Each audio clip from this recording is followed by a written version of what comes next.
Assalamualaikum warahmatullahi wabarakatuh. Pada kali ini kita kembali bincang-bincang seputar dunia politik, ekonomi, sosial, budaya, sesuai dengan apa yang selama ini saya kaji dan saya pelajari serta saya ajarkan di sekolah. Kali ini kita akan membahas tentang film yang baru-baru ini viral di media sosial dan menjadi kontroversi karena film ini tidak tayang di bioskop tapi ditonton oleh jutaan orang di medsos, dan ada event-event seperti nonton bareng atau nobar yang diadakan oleh ribuan titik ya di Indonesia.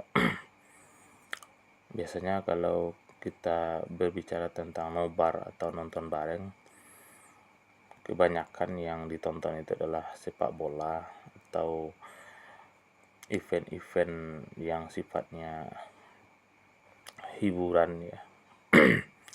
Namun kini yang kita tonton itu bukan sepak bola atau kejuaraan lain gitu. Yang ditonton itu adalah film dokumenter, lebih tepatnya, yang memotret secara real, nyata, apa adanya yang terjadi di negeri ini gitu, tepatnya di Papua. Film ini sudah saya tonton beberapa kali ya. Saya download, kemudian saya simpan di laptop, dan saya tonton beberapa kali. Terakhir malam tadi saya tonton bersama anak di rumah. Nah, film ini terlepas dari siapa yang membuat ya, dan terlepas dari kelemahan dan kelebihan film ini, kita tidak bahas tentang filmnya. Yang kita bahas adalah isi dari film ini. Apa isinya, apa pesan yang ingin disampaikan oleh film dan si pembuat film. Itu yang penting yang harus dibahas ya. Bukan kontroversi film itu, tapi apa pesan yang ingin disampaikan oleh si pembuat film kepada kita semua sebagai anak bangsa gitu ya. Ada beberapa pesan yang saya tangkap dari si pembuat film ini. Nanti akan saya jelaskan juga di akhir sisi lain atau beyond this film. Apa sisi lain dari film ini akan saya bahas nanti di akhir video. Beberapa pesan yang disampaikan oleh film Pesta Babi ini adalah, pertama, ketimpangan di Indonesia itu nyata.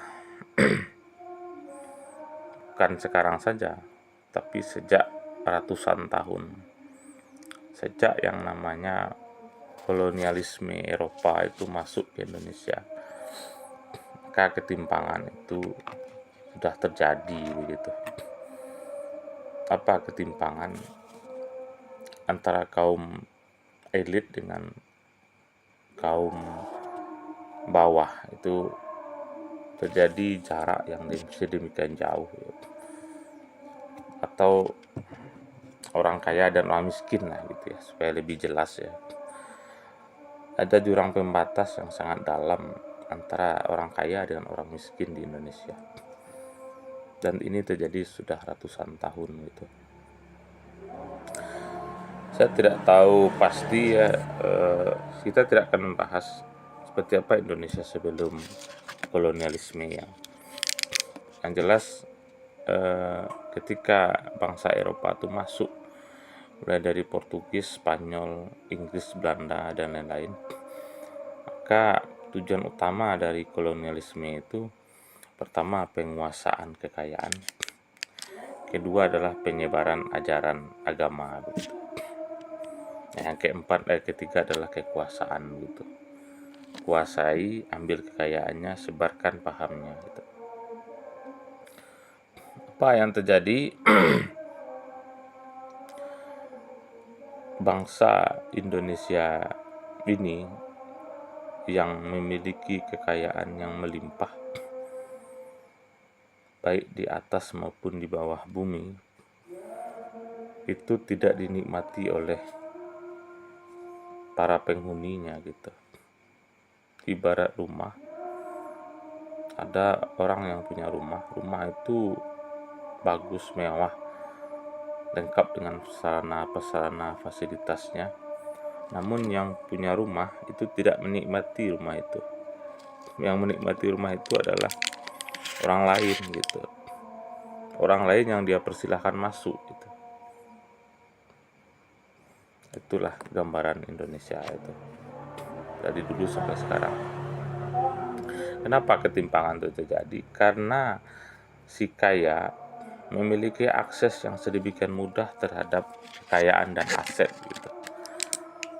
Sementara si miskin mengalami kesulitan dalam mengakses sumber-sumber kekayaan gitu, aset dan lain sebagainya gitu. Jadi menjadi budak di tanah sendiri lah istilahnya ya. Bukan menjadi tuan di tanah sendiri, tapi menjadi budak di tanah sendiri. Itu pesan pertama yang ingin disampaikan oleh si pembuat film Pesta Babi, ketimpangan itu. Dari Sabang hingga Merauke itu. Dan ketimpangan itu hingga detik ini tetap terjadi. Entah kapan ketimpangan itu akan saya tidak tahu apakah ketimpangan itu akan segera berakhir dalam waktu cepat atau tidak. Yang kedua adalah kolonialisme. Jadi sejak zaman VOC ya. Jadi di antara bangsa-bangsa Eropa yang pernah masuk ke Indonesia, yang paling lama di Indonesia itulah bangsa Belanda gitu. Di bangsa Belanda itu masuk ke Indonesia itu pada abad ke 17 kalau nggak salah ya, 1600-an itu, dan atau sebelumnya, dan mendirikan sebuah perusahaan dagang namanya VOC itu. Perusahaan ini berdiri selama 200 tahun lebih gitu. Coba kita bayangkan ya, selama 200 tahun perusahaan ini berada dan bercokol di Indonesia yang berpusat di Batavia atau Jakarta itu. 200 tahun itu bukan waktu yang sebentar gitu. Indonesia yang sejak merdeka hingga hari ini baru 81 tahun gitu. Ini 200 tahun gitu. Bukan waktu yang sebentar. Nah, waktu yang lama itu berhasil membuat VOC itu pernah menjadi perusahaan terkaya di dunia itu.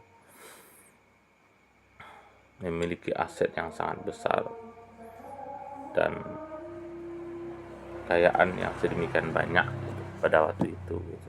Dari mana VOC itu mendapatkan kekayaan? Tidak lain dan tidak bukan adalah dari mengeruk kekayaan Indonesia itu. Apakah tambang, perkebunan, pertanian dan sebagainya itu. Kemudian VOC bubar pada tahun 1800. Apakah dengan bubarnya VOC itu kekayaan alam kita berhenti untuk dihisap? Ternyata tidak. Berakhirnya VOC atau bubarnya VOC itu menandai awal dari kolonialisme Belanda itu. Jadi selama 200 tahun itu bangsa Belanda itu sebenarnya menjajah, tapi atas nama perusahaan gitu. Bukan atas nama bangsa Belanda gitu. Dia memakai tangan perusahaan yang bernama VOC gitu. 1800 VOC bubar, Belanda mengikrarkan penjajahan secara militer gitu atas nama bangsa Belanda itu. Makanya perlawanan-perlawanan sengit itu kan terjadi pada abad ke-19 ya gitu. Atau pada abad ke-19, mulai dari Perang Padri, Diponegoro, Makassar, di Kalimantan, di Aceh dan lain sebagainya. Hingga puncaknya pada abad 20 gitu. Abad ke-20. Nah, selama penjajahan itu 1800 itu sampai berakhirnya pendudukan Belanda di Indonesia, ada satu periode disebut dengan tanam paksa. Nah, ini dia. Jadi tanam paksa itu ya rakyat Indonesia atau masyarakat Indonesia itu dipaksa untuk menanam gitu. Apakah tebu, apakah teh, apakah kopi, atau tanaman-tanaman yang bagi Belanda itu sangat menguntungkan gitu di pasar internasional gitu. Ya, timnya menguntungkan bagi dia, bukan bagi rakyat Indonesia itu. Jadi orang Jawa, hutan-hutannya itu dibabat habis untuk ditanami tebu misalnya. Di tempat lain juga begitu. Di Medan juga begitu ya. Di hutannya dibabat kemudian ditanami tembakau, karet dan lain-lain gitu. Apakah tanaman-tanaman itu memang kita butuhkan sebagai bangsa itu? Ya nyatanya tidak gitu ya. Tanaman itu hanya dibutuhkan oleh Belanda itu untuk bisa dijual ke pasar internasional gitu. Karena permintaannya besar gitu. Nah, itu tanam paksa itu. Pertanyaan saya adalah mirip enggak dengan apa yang terjadi hari ini gitu. Dengan alasan kebutuhan energi, dengan alasan ketersediaan pangan dan lain sebagainya, hutan Indonesia yang sedemikian luas dan kaya ini dibabat dari Sabang sampai Merauke gitu. Ditanami sawit, ya kan? Ditanami tebu, ditanami padi, apalagi ya, dan lain-lain gitu. Ditanami hutan tanaman industri gitu ya. Untuk alasan yang namanya industrialisasi gitu.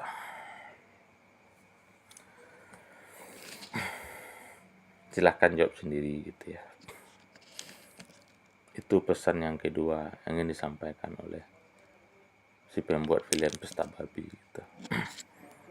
Yang ketiga adalah betapa yang namanya genocide itu tidak berhenti terjadi gitu.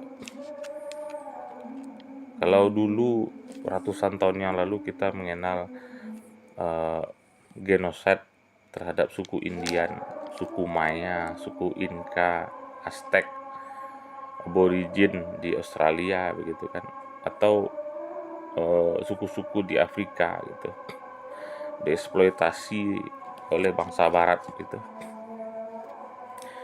hingga berdiri sebuah negara yang kita kenal dengan Amerika sekarang atau Australia gitu kan, di atas pembunuhan massal gitu terhadap penduduk asli gitu. Maka apa yang terjadi di Papua juga mengalami hal yang demikian gitu.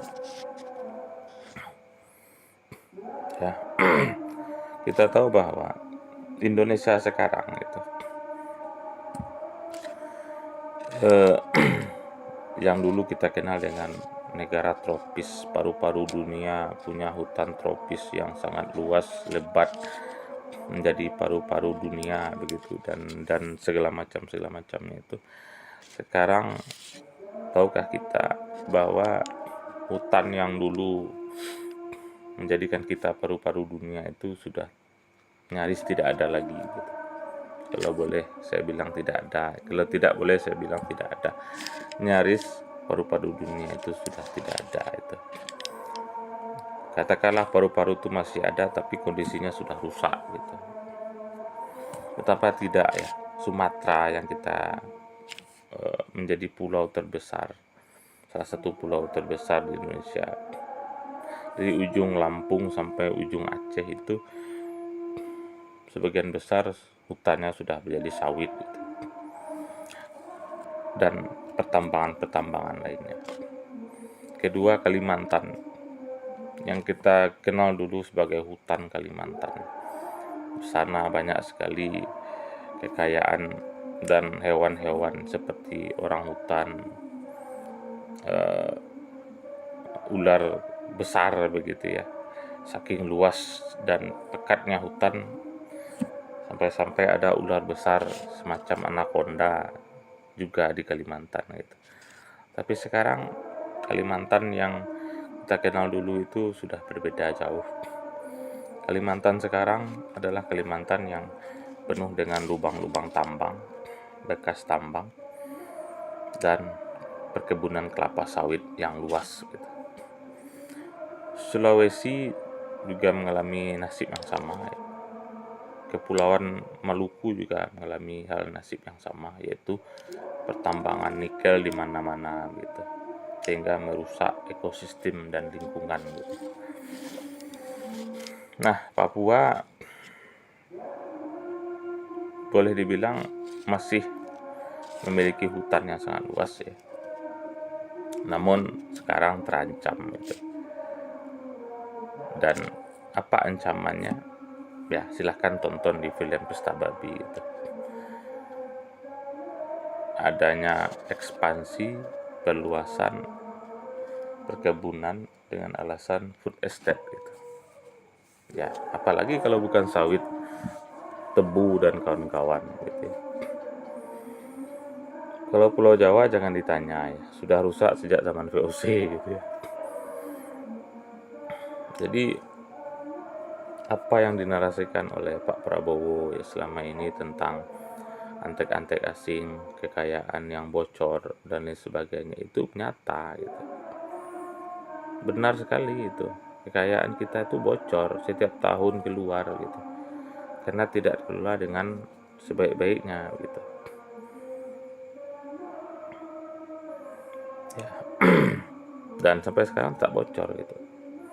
Artinya kalau boleh saya bicara ya, kekayaan kita itu sejak dulu, sejak zaman VOC hanya dinikmati oleh segelintir orang gitu. Hanya dinikmati oleh kaum elit, oleh orang-orang kaya gitu. Mereka tuh kaya dari mengambil hasil alam kita. Mereka tuh kaya dari mengolah hasil alam kita. Ya taruhlah mereka kan punya modal, kita kan tidak punya. Ya wajar mereka harus juga mendapatkan apa yang mereka modali selama ini. Oke. Tapi mereka mengambil kekayaan itu tanah siapa itu? Itu pertanyaannya. Tanah siapa? Tanah bangsa apa? Ya. Kan bukan tanah nenek moyangnya gitu kan. Mereka itu mengambil kekayaan dari tanah kita, tanah bangsa Indonesia itu. Harusnya fair dong itu. Kalau ente dapat keuntungan, Indonesia harus juga dapat keuntungan gitu. Ya. Karena Anda mengambil kekayaan itu bukan di tanah nenek moyang Anda gitu, tapi di tanah bangsa Indonesia. Itu. Makanya istilah oligarki ini kan istilah yang sebenarnya dari dulu udah ada itu. Segelintir orang yang menikmati kekayaan bangsa ini. Makanya meminjam istilahnya Pak Ihsanuddin Nursi ya. Jadi di dalam sistem ekonomi kapitalis lah begitu ya. Walaupun istilah kapitalis itu juga menjadi perdebatan oleh seperti Ferry Irwandi di channelnya ketika membedah kapitalisme itu tidak sesederhana yang kita pahami selama ini ya. Oke, gitu. Tapi meminjam istilahnya Pak Ihsanuddin Nursi itu, dalam sistem ekonomi kapitalis, orang-orang miskin itu ibarat memakan sisa-sisa makan malam orang-orang kaya itu. Jadi kita ini hanya memakan sisa itu. Jadi orang-orang kaya ini kan jumlahnya sangat sedikit itu. Orang miskin jumlahnya mayoritas. Nah, orang miskin ini harusnya kan mendapat porsi yang besar gitu. Tapi karena ekonomi kapitalis memaksa kita tidak mendapatkan porsi yang besar, malahan kita hanya mendapat sisa-sisa makan malam mereka. Ya, terdengar kejam memang begitu ya. Itu pesan yang ketiga yang ingin disampaikan oleh si pembuat film Pesta Babi. Yang keempat, yang tidak kalah penting yang ingin disampaikan oleh si pembuat film Pesta Babi ini beda film versi saya gitu ya. Silahkan para penonton kalau punya versi lain, tidak masalah itu ya. Pesan yang keempat adalah, ini pesan terakhir ya. Nanti saya bahas juga di penghujung versi sayanya apa gitu ya. Yaitunya KKN gitu ya. Jadi salah satu faktor dominan, bukan salah satu ya, faktor yang membuat VOC itu runtuh menjadi perusahaan yang hancur adalah KKN itu, korupsi, kolusi, nepotisme itu. Inilah yang membuat VOC itu hancur, dari perusahaan besar menjadi perusahaan yang hancur gitu, yaitu KKN.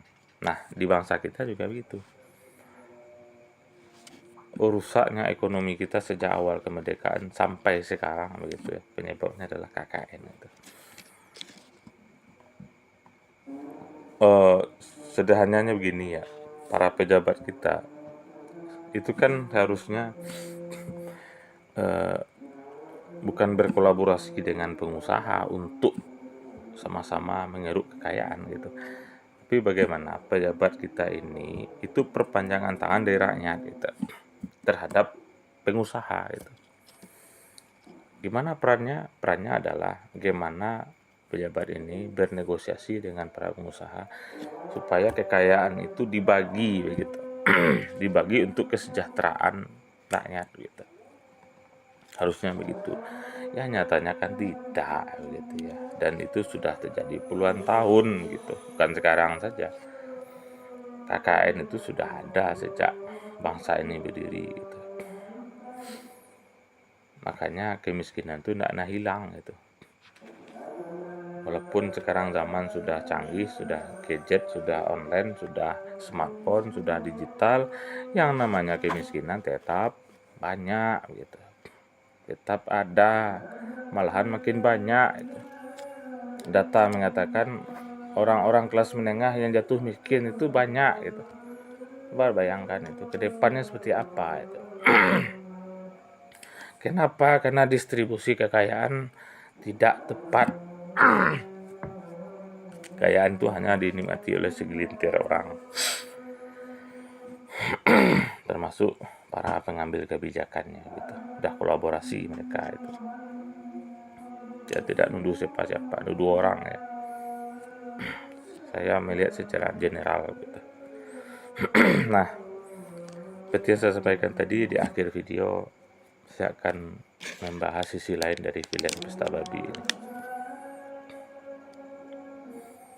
Saya ini muslim gitu. Muslim sejak lahir. Orang tua saya muslim, kakek nenek saya muslim. Kenapa muslim? Karena saya orang Minang gitu. Saya orang Minangkabau. Sangat kental dengan adat dan agama itu. Yang kedua, karena saya orang Indonesia yang mayoritas memeluk agama Islam. Saya malu. Pertama saya malu. Saya malu dengan orang suku-suku di Merauke gitu. Mereka bukan muslim. Mereka Kristen. Tapi mereka dengan penuh keyakinan menentang itu. Menentang eksploitasi ya. penghancuran hutan mereka. Proyek food estate yang konon 2,5 juta hektar itu membabat hutan Papua itu. Yang mana hutan itu adalah amal jariah kita itu. Hutan itu jangan dihancurkan gitu. Diambil saja manfaat yang bisa kita ambil gitu. Pertama, hutan itu adalah warisan nenek moyang kita untuk kita wariskan lagi kepada anak cucu. Apa yang disimpan oleh hutan? Air, iklim, kayu, buah-buahan, makanan, dan lain sebagainya. Kalau itu kita hancurkan, sama kita menghancurkan lumbung padi itu. Kita mewariskan apa pada anak cucu kita itu. Dan saya malu sebagai seorang muslim gitu ya, terhadap orang-orang Papua sana yang bukan beragama Islam. Mereka menggotong kayu salib, kemudian mencatnya menjadi warna merah, kemudian membuat patok-patok itu sebagai perlawanan mereka yang ini. Jadi secara tidak langsung suku-suku yang menentang bukan pembangunan ya, yang menentang eksploitasi alam mereka itu adalah saya secara tidak langsung mereka mengatakan, saya akan pertahankan dengan darah saya gitu.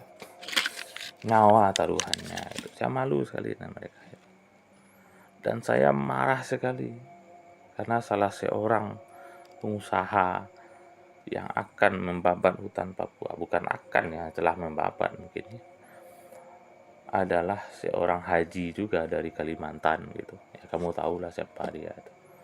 Pengusaha terkaya dari Kalimantan yang kerjaannya adalah eksploitasi kekayaan alam, tambang, perkebunan,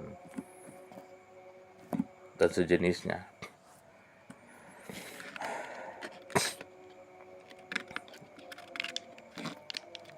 Jadi harusnya yang paling terdepan menentang eksploitasi kekayaan alam ini adalah penghancuran lingkungannya adalah orang Islam itu. Harusnya kita umat Islam ini yang terdepan gitu, menentang gitu, bukan mereka.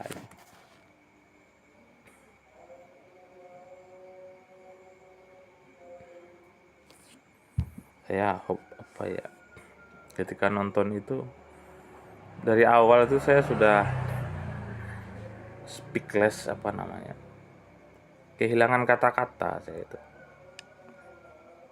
ketika sekelompok orang itu menggotong kayu besar salib, kemudian mereka cat dengan warna merah itu kan, kemudian mereka tancapkan di semacam patok-patok ya di tanah adat mereka itu. Apa kata tetua-tetua sana itu? Kami itu berkewajiban memelihara itu. Bayangkan mereka sudah berabad-abad tinggal di sana itu tidak merasa oh ini punya saya harus terserah saya mengeksploitasinya. Enggak gitu. Mereka tidak seperti itu cara berpikirnya. Mereka melihat ini adalah amanah gitu. Jadi hutan itu amanah bagi mereka itu. Padahal mereka bukan Islam itu.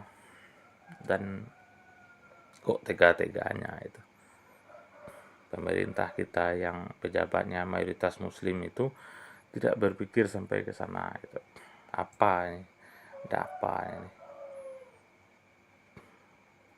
Ya saya ingat beberapa puluh tahun yang lalu ya, ketika era-era reformasi itu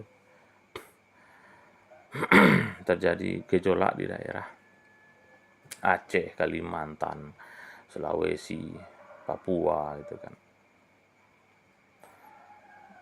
Intinya cuma satu itu, usir orang Jawa itu, dan Islam dari tanah mereka. Kenapa? Karena selama puluhan tahun yang berkuasa itu orang dari suku tertentu dan mereka muslim gitu. Sekarang terjadi lagi begitu ya. apa yang terjadi di Papua ini adalah tamparan bagi kita, terutama saya sebagai orang Islam gitu ya. Harusnya umat Islam ini jelas itu perintah menjaga lingkungan itu ya. Zaharal fasadu fil barri wal bahri bima kasabat aidina, Arum ayat 41 itu sudah sering kita sampaikan. Atau hadis Nabi mengatakan siapa yang menebang pohon tidak ada maksud yang jelas, mereka tebang pohon itu, mereka ambil kayunya, mereka jual untuk kepentingan pribadi, maka mereka akan disungkurkan ke dalam neraka itu. Jadi menebang pohon aja kita diatur gitu dalam Islam itu, jangan sembarang menebang itu kalau tidak ada tujuan yang jelas gitu. Kalau kita nebang pohon untuk bikin jembatan supaya desa yang satu dengan desa yang lain itu bisa terhubung, itu boleh itu. Tapi kita nebang kayu, ambil kayunya kita jual, kita ambil uangnya untuk tujuan pribadi, itu di neraka dia akan disungkurkan kepalanya. Jelas kan? Nebang pohon aja kita harus jelas apa tujuannya, harus ada aturannya gitu. Tindak bukan 1-2 pohon yang kita tebang, ribuan, jutaan gitu. Kita sulap hutan itu menjadi perkebunan itu. Berapa kita merusak ekosistem itu.